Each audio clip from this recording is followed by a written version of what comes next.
welcome back to part 2 with Michael Spivey. Well, Michael, we talked your transition and how good God is using you to reach communities. We're really excited about the Georgia District partnering with Convoy for One Day to Feed the World. And we've sent out, information, and we're challenging all of our churches on the Sunday prior to Thanksgiving, which is epic timing. Yes. God has been so good to us. And I think we can all agree that even in the midst of blessings and in the midst of trials, He proves His faithfulness over and over again. And so what is wonderful about doing it on that Sunday before Thanksgiving is that is sort of our expression of, Lord, you have been so good to us. We want to be good to others. And tell us a little bit about One Day to Feed the World.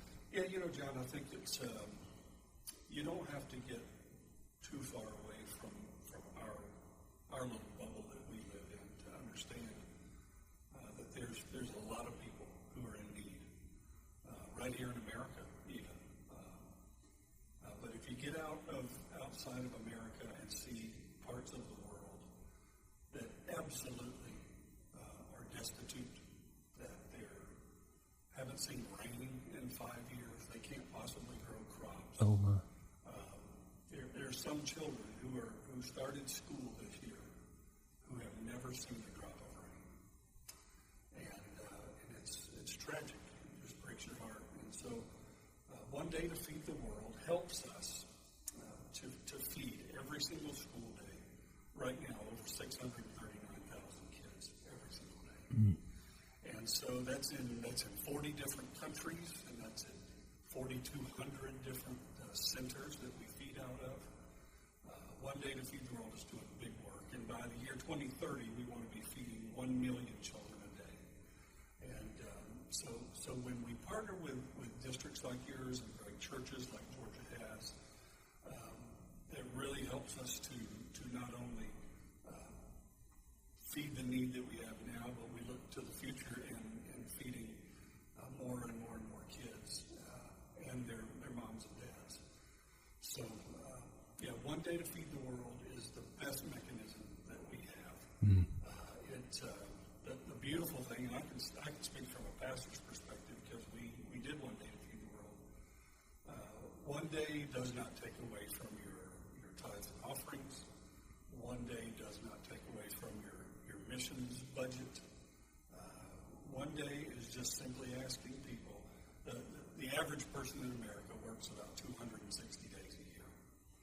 And so we ask people, would you just take one of those days, just one of those 260 days, and would you work for people who need to be fed? Mm. And would you give that amount?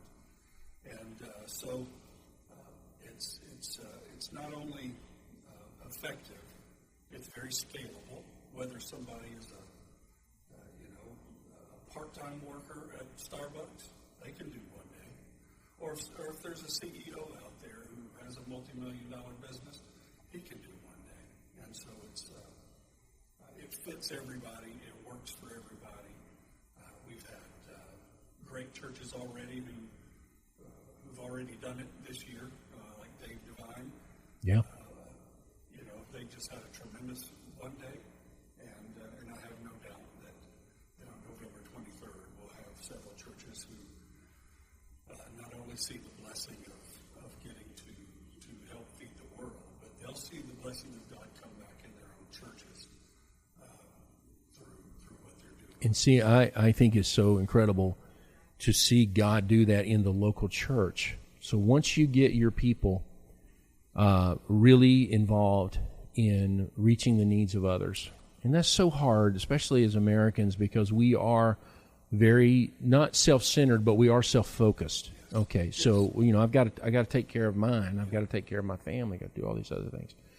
But it is so liberating to see in churches when pastors get their congregation behind something that's bigger than themselves, that's outside of the four walls of the church, and really turned on to meeting a need that is ultimately going to translate into souls in the kingdom. So when it comes to the missionary endeavor of Convoy of Hope and feeding the world, it is about supplying that practical need of filling a hungry belly.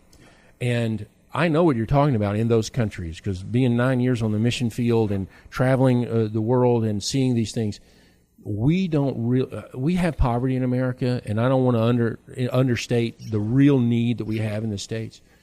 But until you've been up close and personal with profound poverty, yes. When you mentioned there's no rain, you know what no rain means? There's also no water. There are no crops. There's no food. There's nothing. Animals can't survive. It's incredible. And that level of poverty, and here we are, we can take one day's wage and say, all right, you know what? I'm going to do my part to help. That translates into souls in the kingdom, because when you provide a practical need for those who are in need, a hungry belly, a cup of water, and I think, the Bible even talks about this. You're giving a cup of water to someone who's thirsty. You're doing it in Jesus' name. And we are meeting needs through Convoy of Hope that are practical, but it's also, okay, here's an opportunity for us to share the good news. Yeah, let me just walk that out a little bit. So every one of our feeding sites works through typically the local school system, which comes through the local church.